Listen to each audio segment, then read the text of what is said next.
तुमने हमें बताया है कि पाकिस्तान सीक्रेट सर्विस का ग्रुप डेविस कॉलोनी की कोठी नंबर 18 में मौजूद है। हमने वहां रेड किया, लेकिन वहां एसएस के आदमी मौजूद थे और हमारे रेड करने वालों में से एक भी जिंदा नहीं बचा। इसका मतलब है कि तुमने गलत बयानी की है। क्यों? पीटर ने इंतहाई करक लहजे में कहा। तुम उन लोगों का पूछकर क्या करोगे? तुम्हें उससे क्या फायदा होगा? सर बैकॉट ने कहा।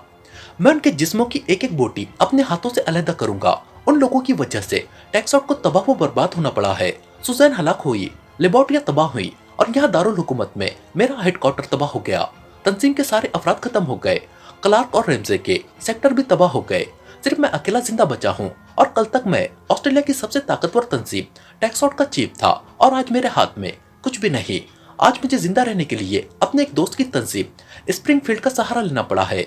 मैं उनसे इंतकाम भी ना लूं, मैं उन्हें कैसे जिंदा छोड़ सकता हूँ? मैं तो अब एसएस को भी तबाह करके रहूंगा। मैं तो पूरे ऑस्ट्रेलिया में कयामत बर्पा कर दूंगा। मैं तुम्हारी बीवी की बोटियां उड़ा दूंगा। स्प्रिंगफील्ड के आदमी एयरपोर्ट पर उनकी निगरानी कर रहे हैं, लेकिन मैं तुमसे पूछता हूँ कि ये लोग कहाँ हैं? तुम मुझे बताओगे? पीटर ने जुनूनी अंदाज में चीखते हुए कहा। अगर मैंने तुम्हें बताना होता तो पहले ना बता देता। तुम मेरी हालत देख रहे हो। इस कदर तशद्दुद बर्दाश्त करने के बावजूद अगर मैंने तुम्हें नहीं बताया तो अब मजीद तुम क्या तशद्दुद करोगे? ज्यादा से ज्यादा मुझे गोली मार दोगे। ठीक है, मार दो, लेकिन मैं एक दयानतदार आदमी हूँ। मैं किसी मुजरिम के हाथों खिलौना नहीं बन सकता। सर बैकॉट ने इंतहाई बाएतमाद लहजे में कहा तो पीटर हैरत से सर बैकॉट को देखता रह गया। पीटर, इसकी बीवी को क्यों ना यहाँ उठाकर ले आया जाए और फिर इसकी आंखों के सामने इसकी बीवी पर तशद्दुद किया जाए, तो मुझे अंदाजा है कि ये जुबान खोल देगा। पीटर के साथ खड़े एक और आदमी ने कहा। ओह वेरी गुड रॉजर, तुमने अच्छा आइडिया दिया है। ठीक है, आओ मैं देखता हूँ ये कैसे जबान नहीं खोलता। पीटर ने मसरत भरे लहजे में कहा और तेजी से दरवाजे की तरफ बढ़ गया। सर बैकॉट ने बेइख्तियार एक तवील सांस लिया। कुछ भी हो जाए मेरी जुबान नहीं खुल सकती। सर बैकॉट ने बड़बड़ाते हुए कहा। कमरे का दरवाजा उन तीनों के बाहर जाने के बाद बंद हो चुका था और फिर न जाने कितना वक्त गुजर गया था कि अचानक धमाके से दरवाजा खुला और सर बैकॉट ने चौंक कर सर उठाया और उसके साथ ही उनके होंठ बुरी तरह भीज गए। पीटर के साथ 6 आदमी अंदर आए थे और उनमें से एक ने बेहोश मिसेस बैकॉट को कंधे पर उठाया हुआ था। सुनो, तुम जो चाहे कर लो, मैं अपनी और अपनी बीवी की मौत तो कबूल कर सकता हूँ, लेकिन मुजरिमों के सामने झुक नहीं सकता। सर बैकॉट ने सख्त लहजे में कहा। अभी मालूम हो जाता है सर बैकॉट, पीटर ने बड़े अय्याराना लहजे में कहा। उसके साथ ही इस दौरान दूसरे सतून के साथ मिसेस बैकॉट को बांधने में मसरूफ थे। इसे होश में ले आओ और मुझे कोड़ा ला दो, पीटर ने इंतहाई सफाक लहजे में कहा और एक आदमी तो एक साइड पर मौजूद अलमारी की तरफ बढ़ गया, जबकि दूसरा मिसेस बैकॉट की तरफ, और फिर पहले आदमी ने अलमारी से कोड़ा निकालकर पीटर के हवाले कर दिया, जबकि दूसरे आदमी ने मिसेस बैकॉट के चेहरे पर थप्पड़ों की बारिश कर दी और चंद लम्हों बाद मिसेस बैकॉट चीखती हुई होश में आ गई। कौन हो तुम और मैं कहाँ हूँ? मिसेस बैकॉट ने होश में आते ही चीखते हुए कहा। वो बेहद हिरासा और दहशतजदा दिखाई दे रही थी। जाहिर है वो एक आम सी घरेलू खातून थी। उनका वास्ता इस किस्म के हालात से पहले कभी ना पड़ा था। मिसेस बैकॉट, इधर चेहरा घुमाकर देखो, तुम्हारा शोहर सर बैकॉट किस हालत में है? पीटर ने तंसिया लहजे में हंसते हुए कहा और दूसरे लम्हे मिसेस बैकॉट के हलक से अचानक चीख निकली। आपका ये हाल, आप? मिसेस बैकॉट सर बैकॉट की यह हालत देखकर ही सदमे से दोबारा बेहोश हो गई। बड़ी मोहब्बत है से तुमसे और यकीनन तुम्हें भी होगी, पीटर ने कहा और उसके साथ ही उसने दोबारा उसी आदमी को इशारा किया जिसने पहले मिसेस बैकॉट के चेहरे पर थप्पड़ मारे थे, और उस आदमी ने आगे बढ़कर एक बार फिर मुंह पर थप्पड़ मारने शुरू कर दिए। चंद लम्हों बाद मिसेस बैकॉट चीखती हुई दोबारा होश में आ गई। मिसेस बैकॉट, तुम्हारा शोहर हमें यह नहीं बता रहा कि पाकिस्तान से आने वाले अली इमरान और उसके साथी कहाँ है, इसलिए हमने तुम्हें उठवाया है ताकि तुम पर तशद्दुद करके इस सर बैकॉट की जुबान खुलवाई जा सके। इसलिए मैं तुम्हें सिर्फ 1 मिनट देता हूँ, अपने शोहर की जुबान खुलवाओ, वरना फिर ये कोड़ा तुम्हारे इस खूबसूरत और नर्म व नाजुक जिस्म पर कहर बनकर टूट पड़ेगा। तुमने अपने शोहर के जिस्म को देख लिया होगा, ऐसा ही हश्र तुम्हारा भी होगा, पीटर ने इंतहाई सर्द लहजे में कहा। इमरान और उसके साथी तो थोड़ी देर पहले कोठी छोड़कर चले गए हैं, मिसेस बैकॉट ने कहा तो पीटर बेख्तियार चौंक पड़ा। कहाँ चले गए हैं? कौन सी कोठी से? पीटर ने चौंक कर पूछा। रूबी, मत बोलो, वो हमारे मेहमान हैं, सर बैकॉट ने अपनी बीवी का नाम लेकर सख्त लहजे में कहा। जब वो चले गए हैं तो फिर छुपाने का क्या फायदा बैकॉट? सुनो, मिस्टर इमरान और उसके 2 साथी, जिनमें एक स्विस औरत और एक पाकिस्तानी मर्द था, हमारी रिहाइशगाह में मौजूद थे कि किसी का फोन आया। उस इमरान ने वो फोन सुना और फिर वो तीनों मुझसे एक कार मांगकर कोठी से चले गए। उनके जाने के थोड़ी देर बाद तुम्हारे आदमी कोठी में कूद आए थे। मिसेस बैकॉर्ड ने कहा, कौन सी कार दी है तुमने और क्या नंबर है कार का? पीटर ने इंतहाई इश्तियाक भरे लहजे में पूछा और मिसेस बैकॉर्ड ने कार का रंग, मॉडल और नंबर बता दिया। वेरी गुड, अब स्प्रिंगफील्ड के आदमी उन्हें यकीनन ट्रेस कर लेंगे। Very good. और रॉजर, पीटर ने इंतहाई मसरत भरे लहजे में कहा और तेजी से वापस दरवाजे की तरफ मुड़ गया। तुमने क्यों बताया कार का नंबर? सर बैकॉर्ड ने इंतहाई सख्त लहजे में कहा। तो और क्या करती, तुम अपना हश्र देख रहे हो, ये लोग इंतहाई जालिम और सफाक हैं। मिसेस बैकॉर्ड ने होठ चबाते हुए कहा और सर बैकॉर्ड भी खामोश हो गए। फिर तकरीबन आधे घंटे बाद दरवाजा एक बार फिर खुला और सर बैकॉर्ड बेइख्तियार चौंक पड़े, क्योंकि उन्होंने पीटर और उसके आदमियों को, इमरान, उसके साथी तनवीर और साथी औरत जूलिया को बेहोशी के आलम में कांधे पर उठाए अंदर दाखिल होते हुए देखा। शुक्रिया मिसेस बैकॉर्ड, तुमने मुझे इंतकाम लेने का मौका दे दिया है। अब देखना मैं इन तीनों को क्या हश्र करता हूँ, पीटर ने मुस्कुराते हुए कहा, जबकि उसके साथी इन तीनों को सुतूनों के साथ बांधने में मसरूफ हो गए। इमरान की कार तेज रफ्तारी से दौड़ती हुई सर बैकॉर्ड के रहजगाह से निकलकर 3rd एवेन्यू की तरफ उड़ी चली जा रही थी। ड्राइविंग सीट पर इमरान खुद था, जूलिया उसके साथ बैठी हुई थी और पिछली सीट पर तनवीर था। कोठी से बाहर निकलकर इमरान ने जूलिया और तनवीर को ऑर्थर के फोन की तफसीलात बता दी थी। लेकिन उसने सर बैकॉर्ड को क्यों अगवा किया है, वो उनसे क्या पूछना चाहता होगा? जूलिया ने कहा, वो हमारे मुतालिक पूछना चाहता होगा ताकि हमसे इंतकाम भी ले सके और हमसे वो फाइल भी दोबारा हासिल कर सके, इमरान ने कहा। और जूलिया ने इस तरह असबात में सर हिलाया जैसे वो इमरान की बात से मुत्तफिक हो।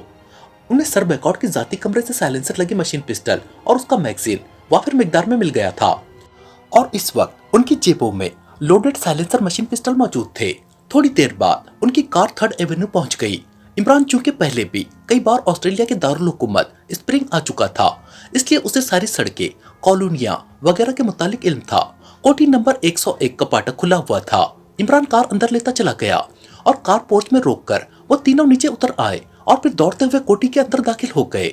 गो ने ऑर्थर ने बता दिया था कि सर बैकॉर्ड इस कोठी में नहीं है, लेकिन इमरान जाती तौर पर इस कोठी की तलाशी लेना चाहता था, क्योंकि बहरहाल पहले सर बैकॉर्ड को इस कोठी में लाया गया था और फिर वो लोग यहाँ से गायब हुए थे। कोठी के एक कमरे में सुतून के साथ खून के दाग जमीन पर साफ दिखाई दे रहे थे और खून के छींटे सुतून के गिर्द बारिश के कतरों की तरह बिखरे हुए नजर आ रहे थे। तो यहाँ सर बैकॉर्ड पर तशद्दुद किया गया है। ये खून के कतरात देखो, इससे लगता है कि उन पर खारदार कोड़े बरसाए गए हैं और खंजर वगैरह मारे गए हैं। तनवीर, तुम कोठी की तलाशी लो, लाजमन यहाँ कोई खुफिया रास्ता होगा, यहाँ से ये फरार हुए होंगे, इमरान ने कहा और तनवीर सर हिलाता हुआ वापस दरवाजे की तरफ मुड़ गया। मेरा ख्याल है वो यहाँ सर बैकॉर्ड पर तशद्दुद कर रहे होंगे कि उन्हें एसएस के छापे का पता चला और वो सर बैकॉर्ड समेत फरार हो गए होंगे, जूलिया ने कहा और इमरान ने असबात में सर हिला दिया। उस कमरे में 2 अलमारियां मौजूद थी और इमरान अब इन अलमारियों की तलाशी लेने में मसरूफ था। इमरान, कोठी के नीचे एक तहखाना मौजूद है जिसमें मशीनरी नस्ब है, लेकिन कोई खुफिया रास्ता तो मुझे नजर नहीं आया, तनवीर ने कहा। मशीनरी फिट है और कहा, मुझे दिखाओ, इमरान ने चौंक कर कहा और फिर इमरान और जूलिया तनवीर की रहनुमाई में एक तहखाने में पहुंच गए। वहां वाकई दीवारों के साथ कई मशीनें फिट थी। इमरान उन मशीनें को चेक करता रहा।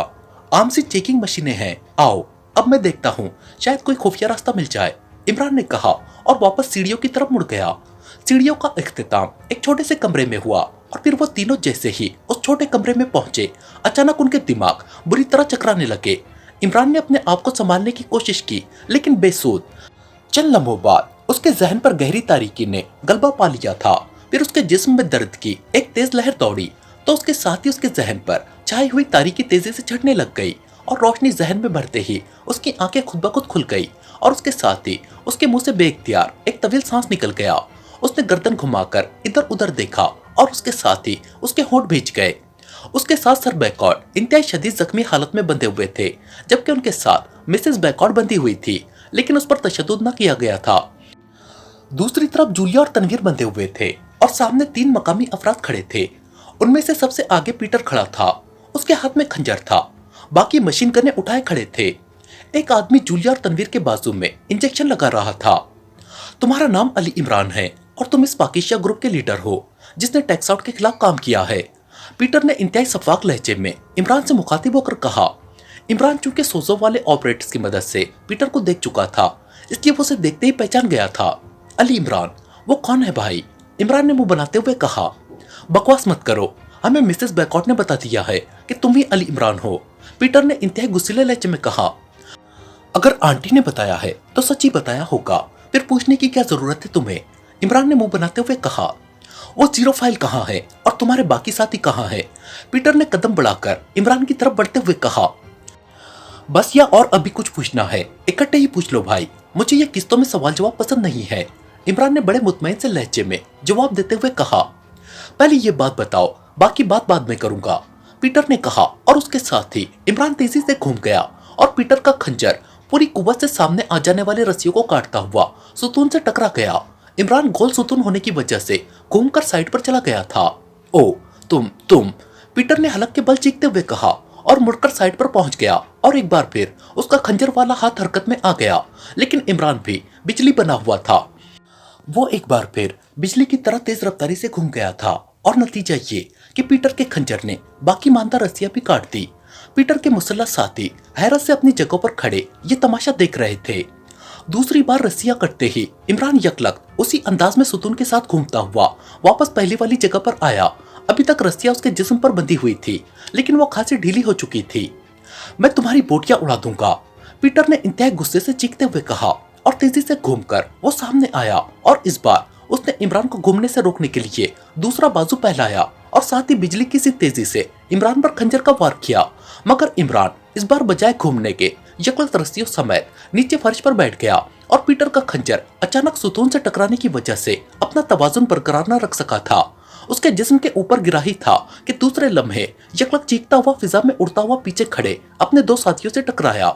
इमरान ने किसी मेंढे की तरह यकलक उठते हुए उसके सीने पर सर की जोरदार टक्कर रसीद करके उसे पीछे उछाल दिया था। उसके साथ ही इमरान एक बार फिर तेजी से सुतून के उगबी तरफ को घूमा और उसी लम्हे सुतून पर मशीन गन की गोलियों की बौछार पड़ी।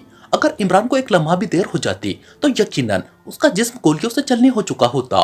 सुतून के उगबी तरफ पहुंचते ही इमरान ने बाकी मानदार रस्सियों को हाथ से पकड़कर सर को तेजी से नीचे झुकाया और उल्टी कलाबाजी खाकर यकलक उसी तरह फिजा में घूमा और एक बार फिर वो सुतून के सामने पहुंच चुका था, मगर अब उसके जिस्म के गिर्द रस्सियां मौजूद न थी, जबकि मशीन गन बरदार इस दौरान उसे खत्म करने के लिए सुतून के उगबी तरफ पहुंच गया था। मार डालो, फायर कर दो, सबको मार डालो, पीटर ने नीचे गिरकर तेजी से उठने की कोशिश करते हुए कहा, मगर उसी लम्हे मशीन पिस्टल की तड़तड़ाहट के साथ ही पीटर के साथ उठने वाले दो अफराद गोलियों का शिकार हो गए और इमरान को उकब में ना पाकर मशीन गन बरदार तेजी से साइड पर पलटा ही था कि चीखता हुआ पुश्त के बल जमीन पर जा गिरा। अब हाथ उठाकर दीवार की तरफ मुंह कर लो, इमरान ने पीटर से मुखातिब होकर कहा, जो हैरत से आंखें पाड़े खड़ा था। मगर दूसरे लम्हे पीटर ने इंतहाई हैरत अंगेज तौर पर यकलक इमरान पर हमला कर दिया। वो वाकई गुस्से की शिद्दत से पागल हो चुका था, मगर इमरान तेजी से साइड पर उछला और उसके साथ ही उसका हाथ उठा और उस पर हमला आवर पीटर यकलक हवा में उड़ता हुआ उगबी दीवार से एक धमाके से टकराया। उसके हलक से एक दर्दनाक चीख निकली और वो मरी हुई चिपकली की तरह धप से फर्श पर गिरा और साकित हो गया। उसके पांचों साथी गोलियों का शिकार होकर खत्म हो चुके थे। ये अहमक आदमी अगर तलाशी लेकर हमें बांधते तो शायद नतीजा ये ना निकलता, इमरान ने इस तरह मुस्कुराते हुए कहा जैसे कोई शुभदाबाज दूसरे शुभदाबाज की नाकामी पर उसकी कमजोरी बताता है, जिसकी वजह से उसका शुभदा नाकाम हो गया हो। तुम तो जादूगर हो इमरान, ये सब कुछ तुमने कैसे कर लिया? सर बैकॉट ने यकलक इंतहाई हैरत भरे लहजे में कहा।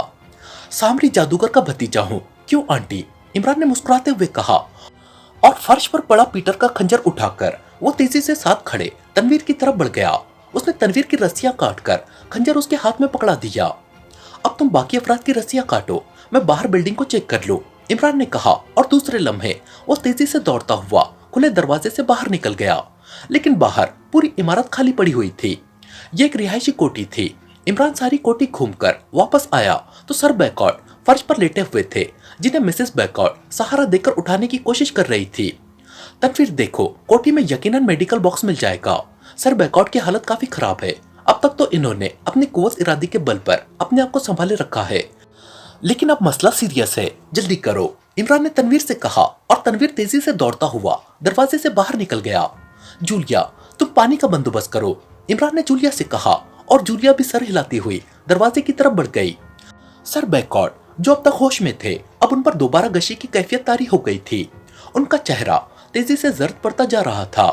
ये बच जाएंगे, मिसेस बैकआउट ने इंतहाई घबराए हुए लहजे में कहा।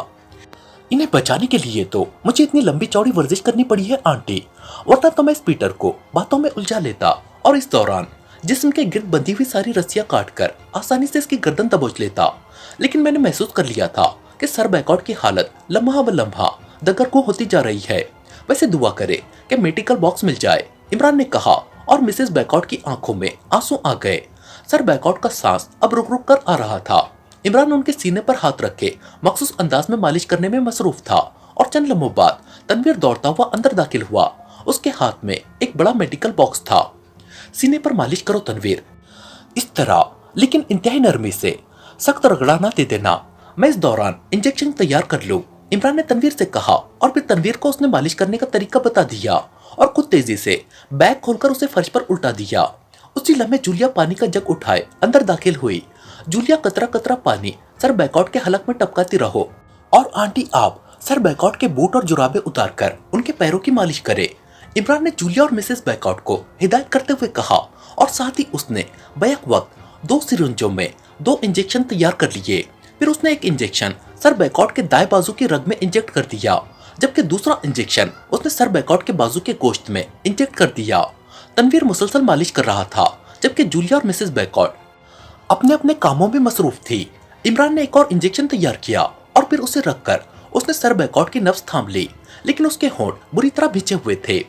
कुछ देर वो नब्ज थामे बैठा रहा, फिर उसने भरी हुई सिरिंज उठाई और तनवीर का हाथ हटाकर उसने सर बैकआउट के उड़िया सीने पर हाथ रखकर उसे आहिस्ता से खिसकाया और फिर 2 उंगलियां खोलकर उसने इंजेक्शन की लंबी सी सुई दोनों उंगलियों के दरमियानी खला में उसी तरह उतार दी जैसे किसी के सीने में खंजर उतारा जाता है। मिसेस बैकआउट के हलक से बेख्तियार चीख से निकल गई, मगर इमरान आहिस्ता आहिस्ता सिरिंज में मौजूद महलूल सीने के अंदर बराह रास्त इंजेक्ट करता रहा। जब तमाम महलूल इंजेक्ट हो गया तो उसने सुई बाहर निकाली और फिर खुद ही उसने सर बैकआउट के सीने की मालिश एक मुख्तलिफ अंदाज में करनी शुरू कर दी। चंद लम्हे मालिश करने के बाद उसने हाथ हटाया और सर बैकआउट की नब्ज थाम ली। उसका चेहरा बदस्तूर सता हुआ था, होंठ भींचे हुए थे, मगर फिर आहिस्ता आहिस्ता उसका चेहरा खिलता चला गया। मुबारक हो आंटी, सर बैकआउट खतरे से बाहर आ गए हैं। बस अल्लाह ताला को शायद आपके लिए इतना बड़ा ओहदा मंजूर न था, इमरान ने उठकर खड़े होते हुए कहा और साथ ही उसने जूलिया और तनवीर को भी हटने का इशारा कर दिया। ओहदा? क्या मतलब? क्या कह रहे हो तुम? मिसेस बैकआउट ने हैरान होकर कहा।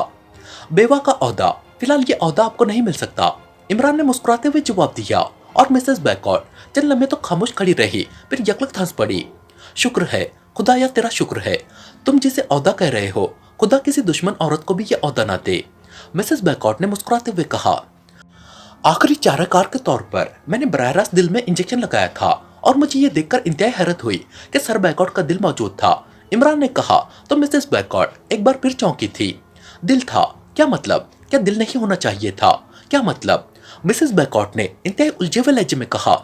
हर शौहर अपनी बीवी को यकीन तो इस बात का दिलाता है उसने अपना दिल उसे दे दिया है, मगर, इमरान ने बड़े मासूम से लहजे में कहा तो इस बार मिसेस बैकआउट बेख्तियार खिलखिलाकर हंस पड़ी। तुम शैतान भी हो और रहमत के फरिश्ते भी, न जाने तुम क्या हो, मिसेस बैकआउट ने कहा और इस बार इमरान भी उनकी बात पर हंस पड़ा। सर बैकआउट की सांस अब हमवार हो चुकी थी और उनके चेहरे पर फैली हुई जर्दी भी अब आहिस्ता आहिस्ता सुर्खी में तब्दील होती जा रही थी। तनवीर, तुम सर बैकआउट की बैंडेज कर दो, जूलिया तुम्हारी मदद करेगी, मैं इस पीटर को चेक कर लूं, इमरान ने तनवीर से कहा और तेजी से उस तरफ को बढ़ गया जहां पीटर पड़ा हुआ था। जिस अंदाज में पीटर पड़ा हुआ था, इमरान का ख्याल था कि वो मर चुका होगा, लेकिन करीब जाकर उसने देखा कि पीटर मरा नहीं बल्कि बेहोश हुआ है। उसकी रीढ़ की हड्डी का मोहरा टूट चुका था। इमरान ने उसे होश में लाने की कोशिश शुरू कर दी और फिर पीटर और सर बैकआउट दोनों इकट्ठे ही होश में आ गए। पीटर ने होश में आते ही उठने की कोशिश की, लेकिन रीढ़ की हड्डी पर लगने वाली जर्ब की वजह से वो उठने में कामयाब ना हो सका था, जबकि सर बैकआउट उठकर बैठ जाने में कामयाब हो गए थे और मिसेस बैकआउट पूरी रवानी से उन्हें बता रही थी कि इमरान ने उन्हें यकीनी मौत के मुंह से वापस खींचा है। बेहद शुक्रिया इमरान, आज मुझे एहसास हुआ है कि मैं बे औलाद नहीं हूँ, बल्कि मेरा बेटा न सिर्फ मौजूद है बल्कि इंतहाई जवां हिम्मत और जवां हौसला भी है। सर बैकआउट ने इंतहाई पुरखुलूस अंदाज में इमरान से मुखातिब होकर कहा और मिसेस बैकआउट अपनी आंखों में उमड़ आने वाले आंसुओं को पीने की कोशिश में मसरूफ हो गई। जिंदगी मौत अल्लाह ताला के इख्तियार में होती है सर बैकआउट, इंसान का काम तो सिर्फ कोशिश करना है। बहरहाल टैक्स आउट का चीफ पीटर होश में आ चुका है और यकीनन उसने ही आप पर बेरहमाना और गैर इंसानी तशद्दुद किया है। इसलिए मैं उसे सुतून से उसी तरह बांध देता हूँ जिस तरह उसने आपको बांधा था। फिर आप कोड़ा हाथ में ले ले और बिल्कुल उसी तरह उस पर टूट पड़े जैसे उसने आपके साथ सुलूक किया था। इमरान ने इंतहाई संजीदा लहजे में कहा, बिल्कुल मैं बांधता हूँ इसे। इस भेड़िए ने जो सुलूक किया है आप उसकी खाल उतार दे। तनवीर ने सर बैकआउट के बोलने से पहले ही चमक कर कहा, मुझे अफसोस है इमरान, काश मेरे कान बहरे हो चुके होते। मैं तुम्हारी जुबान से ये बात ना सुनता, बल्कि इससे बेहतर था कि मैं मौत की आगोश में चला जाता। सर बैकआउट ने सर झुकाते हुए इंतहाई करब आमेज लहजे में कहा और तनवीर का चेहरा हैरत से बिगड़ने लगा जबकि इमरान के लबों पर मुस्कुराहट थी। क्यों सर बैकआउट, इसमें आखिर हर्ज क्या है? इमरान ने मुस्कुराते हुए कहा, यू नॉनसेंस, क्या तुम इस मुजरिम और मुझे एक ही तराजू में तोल रहे हो? तुम्हारा ख्याल है कि मैं भी इस मुजरिम की सतह पर उतरकर उस पर तशद्दुद करूं? नॉनसेंस, मुझे तुम्हारी जहनियत पर बेहद अफसोस है। बस ठीक है, मेरा कोई बेटा नहीं है, मैं बे औलाद हूँ। सर बैकआउट ने यकलक इंतहाई गुस्सीले लहजे में कहा, देखा तनवीर, इसे कहते हैं वकार और उसूल। गुड शो सर बैकआउट, अब मुझे यकीन आ गया है कि सर बैकआउट इस हालत में पहुंचकर भी सर बैकआउट ही है। इमरान ने मुस्कुराते हुए कहा, मैं ऐसी रहमदिली का कायल नहीं हूँ, मैं ईंट का जवाब पत्थर से देता हूँ। तनवीर ने होठ चबाते हुए कहा, नहीं मिस्टर तनवीर, हम कानून के मुहाफिज हैं, इसलिए खुद कानून शिकन कैसे बन सकते हैं? ये पीटर कानून का मुजरिम है, इसलिए इसे कानून के ही हवाले किया जाएगा। बाकी रही इसकी तशद्दुद वाली बात, तो ये कोई नई बात नहीं। पीटर मुजरिम है और मुजरिम इसी अंदाज में ही सोच सकता है। सर बैकआउट ने अपने बेगम के सहारे उठकर खड़े होते हुए कहा, मुझे माफ कर दो सर बैकआउट, तुम्हारी बातों ने मेरी आंखें खोल दी है। अचानक पीटर ने वहीं पड़े पड़े ऊंची आवाज में कहा, सॉरी मिस्टर पीटर, माफी देना या ना देना मेरा काम नहीं है, अदालत का है। मेरा काम मुजरिमों को अदालत के सुपुर्द कर देना है और बस। सर बैकआउट ने इंतहाई बावकार लहजे में पीटर को जवाब दिया और फिर मिसेस बैकआउट का सहारा लेकर वो दरवाजे की तरफ बढ़ने लगे। यहाँ फोन तो होगा, मैं फोन करना चाहता हूँ। सर बैकआउट ने कदम उठाते हुए इमरान से मुखातिब होकर कहा, बाहर एक कमरे में मौजूद है। इमरान ने मुस्कुराते हुए कहा और सर बैकआउट अपनी बीवी का सहारा लेकर आहिस्ता आहिस्ता चलते हुए कमरे से बाहर निकल गए। बहुत अजीम आदमी है सर बैकआउट, जूलिया ने पहली बार जुबान खोलते हुए कहा, ये कैसी अजमत है कि अपने दुश्मन को दूसरों के हवाले कर दो और कुछ सिस्कियां भरते रहो। तनवीर ने मुंह बनाते हुए कहा, वो जाहिर है अपनी फितरत के मुताबिक ही बात कर रहा था। अलबत्ता ये उसकी आदत थी कि वो जो कुछ सोचता था वही कुछ कह देता था, चाहे किसी को बुरा लगे या भला। दुश्मन जान का हो तनवीर, जिस रोज ऐसा हो जाएगा उस रोज वाकई तुम्हें सिस्कियां भरते हुए अजमत का सही मफहूम भी समझ आ जाएगा। इमरान ने कन आंखियों से जूलिया की तरफ देखते हुए मुस्कुरा कर कहा, दुश्मन जाने क्या मतलब? तनवीर ने चौंक कर पूछा। वो इमरान की जूलिया की तरफ कन आंखियों से देखने पर चौंक पड़ा था। दुश्मन जान वो होता है जिसके दूसरों के पास जाने के बाद ही आदमी बस सिस्कियां भरता रह जाता है। क्यों जूलिया? इमरान ने मुस्कुराते हुए कहा तो जूलिया ने बेइख्तियार मुंह दूसरी तरफ कर लिया और तनवीर शायद अब दुश्मन जान का मतलब बखूबी समझ गया था। मैं सिस्कियां भरने की बजाय गोलियां चलाना ज्यादा बेहतर समझता हूँ, इस बात को हमेशा जहन में रखना, तनवीर ने गुर्राते हुए कहा और तेजी से दरवाजे की तरफ बढ़ गया। वो सब चिल्लाया हुआ लग रहा था। अरे अरे, इतने गुस्से की जरूरत नहीं, इस पीटर को तो उठाते जाओ। चलो तुम बेशक गोलियां चला लेना, शहीद का दर्जा गाजी से बड़ा ही होता है, इमरान ने मुस्कुराते हुए कहा। लेकिन तनवीर उसकी बात सुनी अनसुनी करके पैर पटकता हुआ दरवाजे से बाहर निकल गया। तुम इसे इस कदर तंग क्यों करते हो? किसी रोज वाकई इसने तुम्हें गोली मार देनी है, जूलिया ने मुस्कुराते हुए कहा। तो क्या हुआ, तुम्हें तो मुफ्त में औहदा मिल जाएगा, इमरान ने मुस्कुराते हुए कहा। औहदा क्या मतलब? जूलिया ने हैरत भरे लहजे में कहा। वही जो मिसेस बैकआउट को मिलते मिलते रह गया है, बस शर्त ये कि पहले तुम इस औहदे की शर्त पूरी कर दो तब, इमरान ने मुस्कुराते हुए कहा। शट अप, हर वक्त बकवास अच्छी नहीं होती, जूलिया ने इंतहाई गुस्सीले लहजे में कहा। अभी अच्छी नहीं लगती, बाद में तरसोगी, बस 2 बोलों की कमी है, इमरान ने हंसकर कहा और तेज तेज कदम उठाता दरवाजे की तरफ बढ़ गया। काश ये 2 बोल, जूलिया ने मध्यम से लहजे में कहा और फिर होंठ भींच लिए। उसका चेहरा जज्बात से भीग सा गया था, मगर इमरान उसी तरह इत्मीनान से चलता हुआ कमरे से बाहर चला गया। खत्म शुद्ध।